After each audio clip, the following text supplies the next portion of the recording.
Hello, BookTube, and welcome to another weekly reading vlog of sorts. Actually, it's not been a great week for my reading.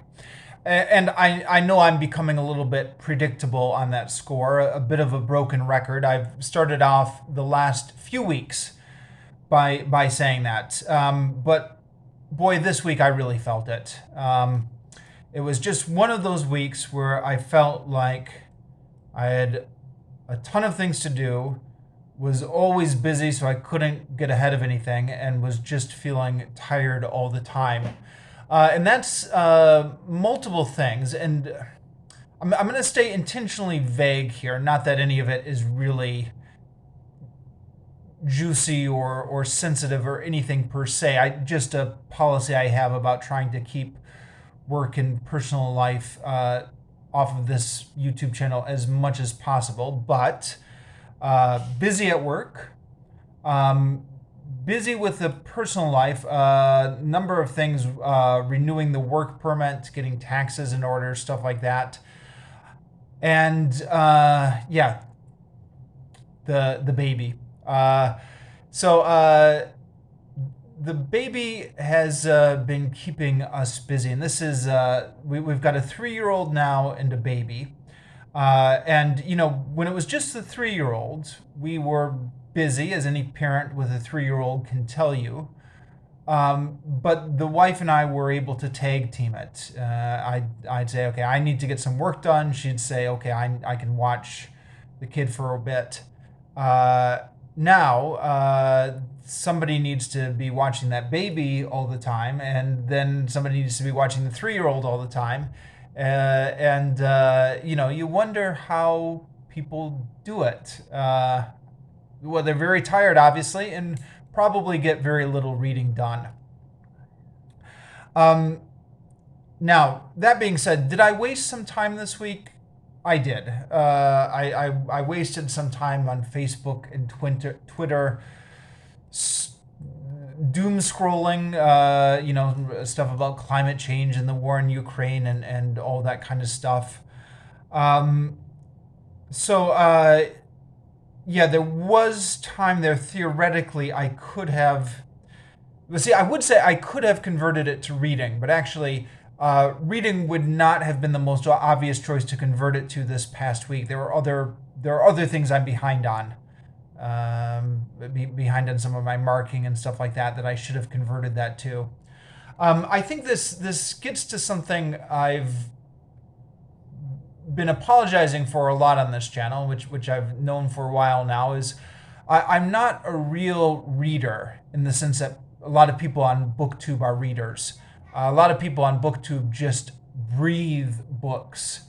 For me, and I suspect this is true of a lot of other people who aren't stereotypical booktubers, I get benefit from reading. I enjoy reading for the fact that it gives me new information or new content to process, to think about.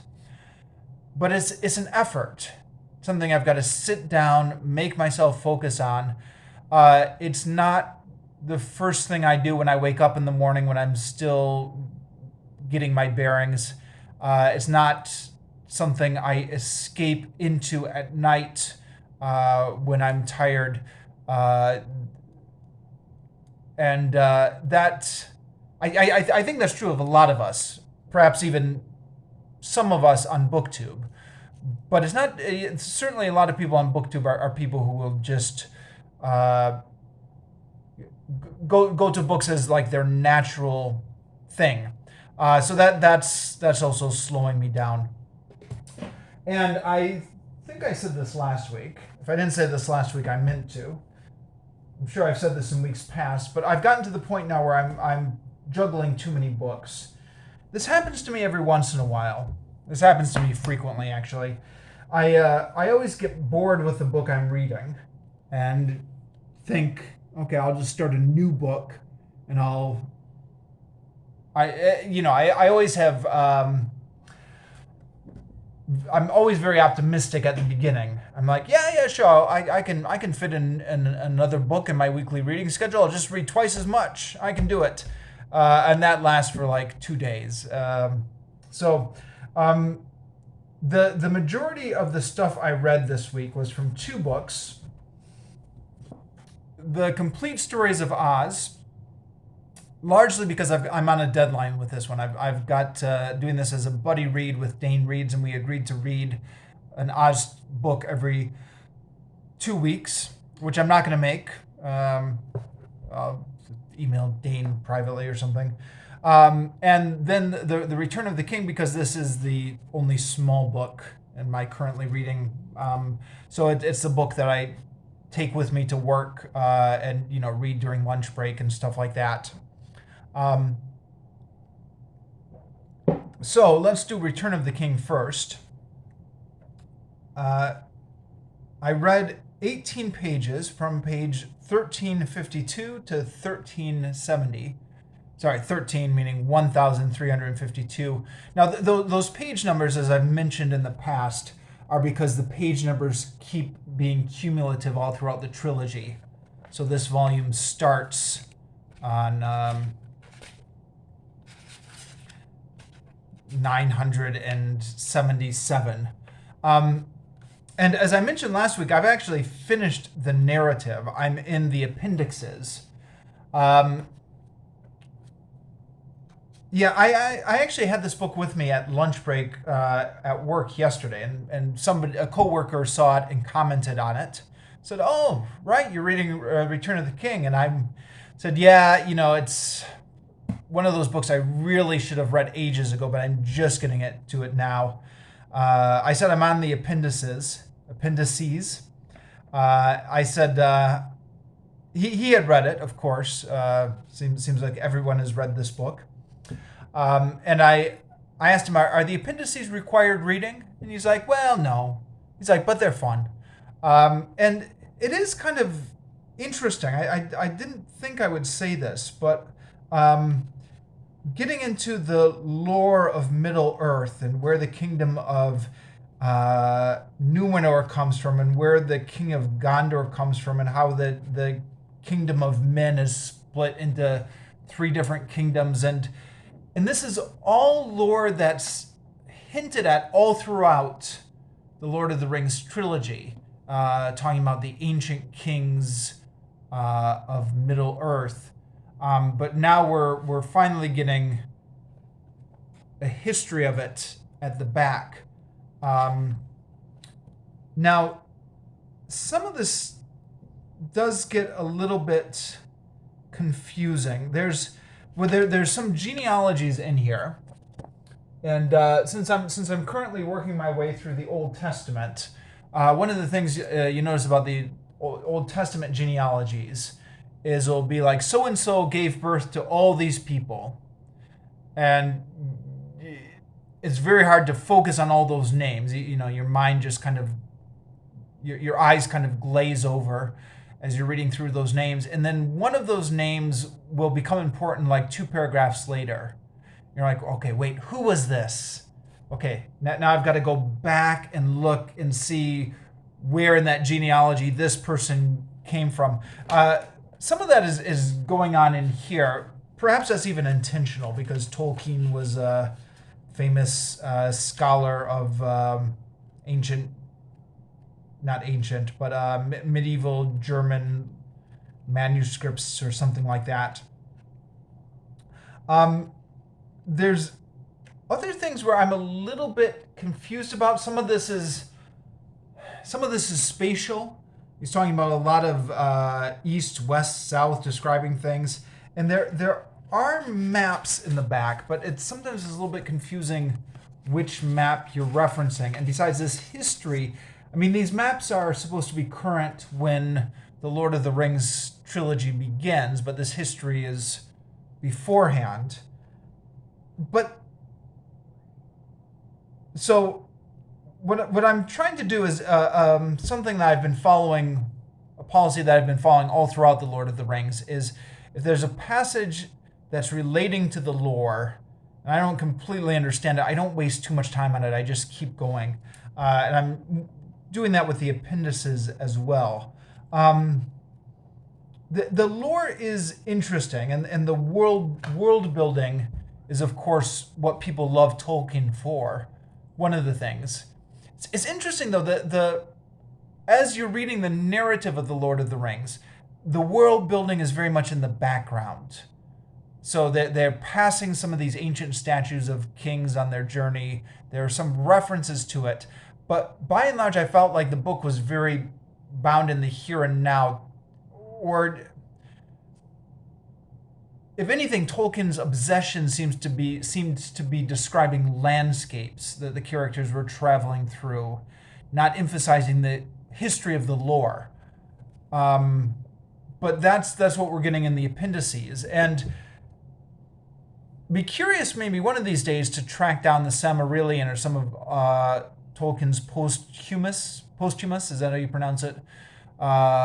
Middle-earth works. I've already checked the websites of the bookstores here in Saigon, where I'm currently living, and they don't seem to have them here. So maybe another project for sometime in the future. The coworker I was speaking with said that he tried to read the Silmarillion, but couldn't understand it and so gave up on it. So apparently the Silmarillion is even more dense and hard to understand. But I'd be give it a try someday. I don't know. Anyways, I only got 18 pages read. I still have over 100 pages of appendices left to go. And I'm going to keep on trucking through this. Going to read all the appendices. And then, sorry, the Lost Princess of Oz. Like I said, I'm not going to meet the deadline Dane and I had agreed to. I'm sure Dane won't mind. He's actually way ahead of me on the reading, but because he puts a lot of work into editing his videos, he's behind on posting his reviews. If you watch this channel, you know I don't do any editing. I don't know where I would find the time to edit. So yeah, what's been happening this week in the book? So it's they're searching for Ozma, who is the lost princess. It's very much a journey story, like most of these Oz stories are. They're journeying through the land of Oz, looking through Ozma. They're encountering strange stuff, like these merry-go-round mountains, which are spinning around like a merry-go-round, and they've got to figure out a way to get past them. Or this castle, which keeps disappearing and then reappearing, and they've got to figure out a way to get to the castle. So, travel along the road, encounter strange stuff. What's unique about this, though, is I think this is like the first time where we're not introduced to a bunch of new characters. This is all previously established characters going on this journey. In some combinations we've not seen before. So I don't think we've seen the Patchwork Girl and the Wizard of Oz journeying together like they are here, alongside a lot of other people, Dorothy and Toto. Oh, Toto is also talking now. This is something that was gently hinted at a couple of books ago. Up until this point in the books, Toto hasn't talked at all. It's just been previously established that all the animals in Oz can talk. So it was a bit odd that Toto wasn't talking. Then we found out a couple books ago that he could talk, he just didn't want to. And now he's talking a lot more, which is interesting. Yeah. We spent so much time with Toto just acting as like a little dog who barks at things, that to have him talk and express his feelings is new. Okay. Anyways, I don't know if I'll finish that this week or not. There's no indication that this coming week is going to be any different than this past week. The baby's not going anywhere, and I've still got all that other stuff. So I don't know. We'll see how things go. I'm going to try and finish that so I don't fall too far behind with Dane and my schedule. The remaining 3 books I just this afternoon or this morning, before I before I filmed this video, I read one page each. And when I say one page, I mean one spread.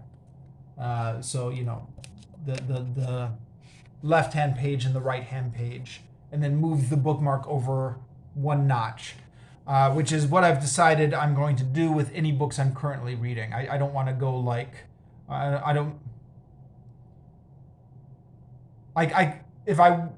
in the past, what I've frequently done is just stopped reading a book without really intending to stop reading it. Here, at least, if I'm reading 2 pages a week, even though it's a little bit silly, at least keeping it active somewhat. So let's go through these then, the 2 pages. Okay, Exodus. Finished up chapter 37, 38, and started 39, and then was able to move the bookmark over one page. I'm on page 104 and 105 right now. These are the last 2 pages. And I thought, actually, before I was filming this video, I thought, this is silly. You've only got to move the bookmark over one page and you've finished Exodus. Just finish it and then do the reading vlog. But I actually was trying to do that a little bit, but when you really want to finish something, at least for me, you start hurrying your reading and you're more concerned about getting to the end of the page than you are actually concentrating on the content. And I caught myself doing that, and I thought, okay, I'll finish it later this week.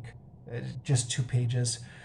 But it's 2 very boring pages. 2 very boring pages talking about the tabernacle and the priestly clothes. And if I try and hurry my way through it, I'm not gonna absorb it. I don't know whether I really need to absorb it or not is a different question. These last few chapters of Exodus are really boring.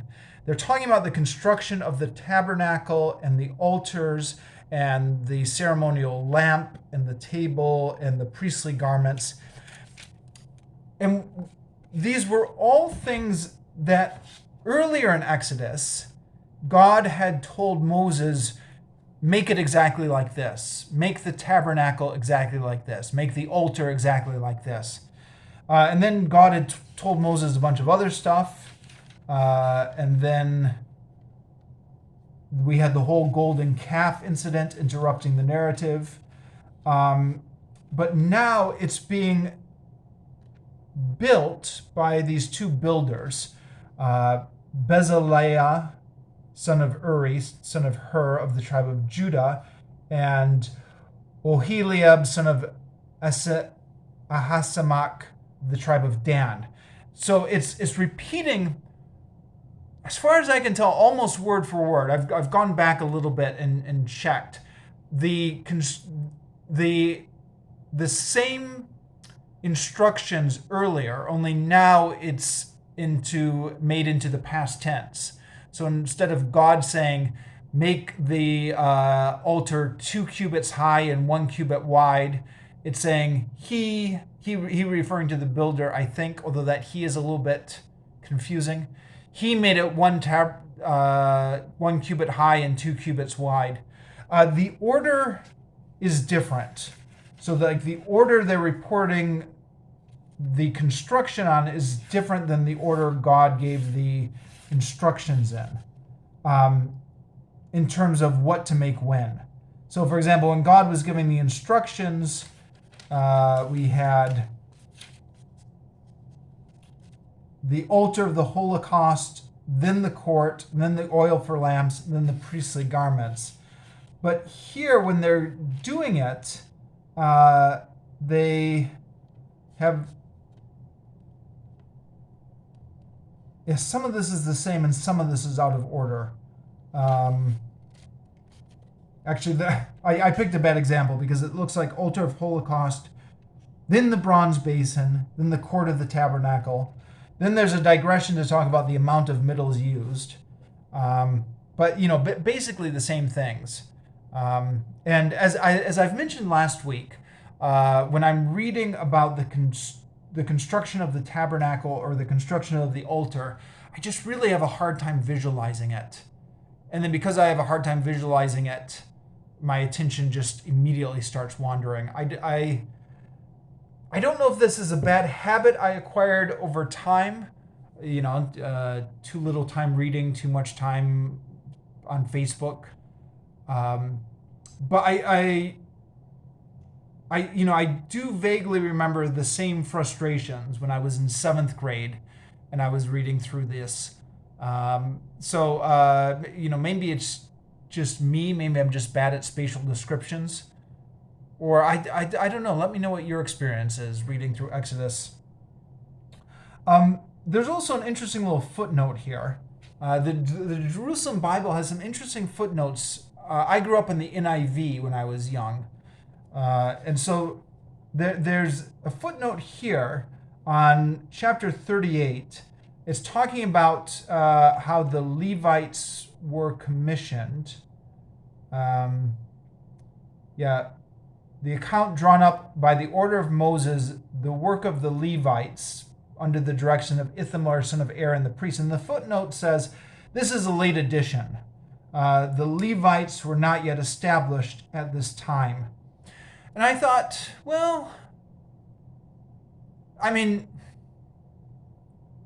in one sense this is right, because the whole of Exodus does not line up with the archaeological records. So obviously all of this is a later addition. But within the narrative of Exodus, the 13 tribes of Israel have already been established, right? I say 13 because there were actually 13. It's just that the Levites got set apart. But anyways, it's already been established that people are connected to different tribes, right? So the Levites should be established.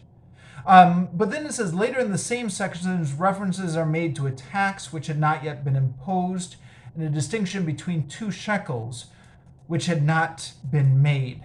Now, I'd be curious how they know when the tax was imposed or when those shekels were made. But then, sure enough, later in the same section, it talked about how all the Israelites were contributing a certain amount of shekels that they had to contribute because of the census. Again, the whole of Exodus is not historical, but even if you thought it was, there wouldn't be an established tax at this point in Israel's history, huh? So I don't require too much convincing on that point. But I'd just be curious what their evidence is or what their reasoning is. Anyways. So I'm definitely going to finish up Exodus this week. If I just one page over to move the bookmark, and then hopefully I'll be able to squeeze in time to do a video review of it or something. Okay. Herodotus, just moved the bookmark over one page.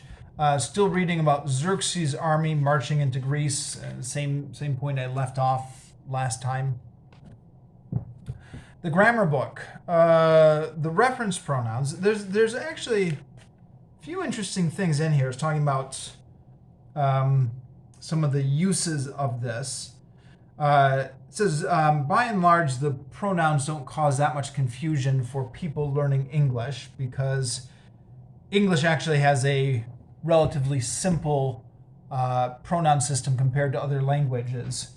It does say something that does confuse speakers of other languages, is that English does not differentiate between singular you and plural you. And also that English does not differentiate between we including the listener and we not including the listener. So the examples they give is saying, we should all go to the movies next Saturday. So that we is including the person you're speaking to. We meaning you are part of this group. And the other example they give is running up to somebody with your group and saying, are we late? So here the person you're asking is someone who has been waiting for you, and for you and your group. So this person is outside of the we in that case. And other languages apparently have different ways of different words for the we including the listener and the we not including the listener. I noticed this actually with Vietnamese. This is something that I learned on Duolingo. There's different words for we, so that ties into my Vietnamese study. Get to this in 1 second. The other thing, a few different interesting things in here that talked about the whole you and I versus you and me thing. And this ties in, let me see if this is still on YouTube. There was a firing line episode I watched on YouTube with, what's his name? William F. Buckley, the host of Firing Line, and Steven Pinker. And this was sometime in the 90s. Now, those Firing Line episodes, I've watched a few of them on YouTube. I don't particularly like William F. Buckley, but he does bring on a number of interesting guests. Sorry, almost lost my train of thought there. What I was going to say is I've watched a lot of Firing Line episodes on YouTube, and I've noticed that they tend to pop up a lot, but then they tend to get taken down a lot because of copyright claim. I guess PBS must still be enforcing the copyright on Firing Line. But if I can find it, I'll link to it below, if it hasn't been taken down. William F. Buckley was talking to Steven Pinker about Bill Clinton's campaign slogan, which is, I don't actually remember this, but apparently it was something like "Trust Al Gore and I." It should be Al Gore and me, but it was Al Gore and I because whoever wrote that campaign slogan had gotten it beaten into them in school that you should never say you and me, you should always say you and I. But that's not true. You only need to say you and I when it's the subject of the sentence. When it's the object of the sentence or the object of the preposition, then you and me is actually correct. The rule is you just take out the you and you see which one sounds better. Steven Pinker was making the argument. I think that the mistake there was caused by them trying to be overly correct with their grammar. In fact, most native speakers will say you and me in informal speech, no matter where it is in the sentence. Even though that's prescriptively incorrect, Steven Pinker was saying you and me just needs to be treated like a single unit nowadays. That's how it's evolved in the language. Sorry, none of that was about the book, but it mentions the same phenomenon here in the book. It says the desire to use formal English and be correct has led some native speakers to use I even as a conjoined direct object or a conjoined object of a preposition. So this concerns only you and I. This article was written by Nancy and I. Between you and I, he's a fool. So in all of those cases, it should be me, but people had gotten it beaten into them in school that you can't use me with the you and blank formulation. And it says, these forms are becoming colloquially acceptable, and they are occurring with ever-increasing frequency, even though they are prescriptively incorrect, apparently even in Bill Clinton's campaign slogan. When was this book published again? This is 1999. There's a new edition that came out since then, but the one I have here is 1999. And then it talked about indefinite pronouns, which there's a couple interesting things there, but I'm going to move on. I don't want to talk about everything. Okay, in the Vietnamese book, I am still practicing the alphabet. My system is every day I listen to the audio, try and recite it, and try and write it down with the example word. And This is probably not going to show up on camera because the camera is going to show it in mirror image. But maybe you get the idea. So the Vietnamese alphabet, Bang Chu Kai Tieng Viet means the Vietnamese alphabet. And then Tieng Viet Ko Ni Mui Chin Chu Kai Nhu Sa. I shouldn't have tried to read that out on camera. I'm embarrassing myself. I've been listening to it every day, but still not pronouncing it. And then up to this actually isn't the most recent one. The most recent one is up to R with the example word. So, like I said last week, I've already decided that once I finish this page, I'm going to change my system and no longer spend months on a single page, just one page a week. But I'm going to finish this page up the way I started it, so which is going to be at least one more week. Got 1, 2, 3, 4, 5, 6, 7, 8, 9 more days on it. So next weekly reading vlog will still be pages 10 and 11. Okay, I'm going to finish up here.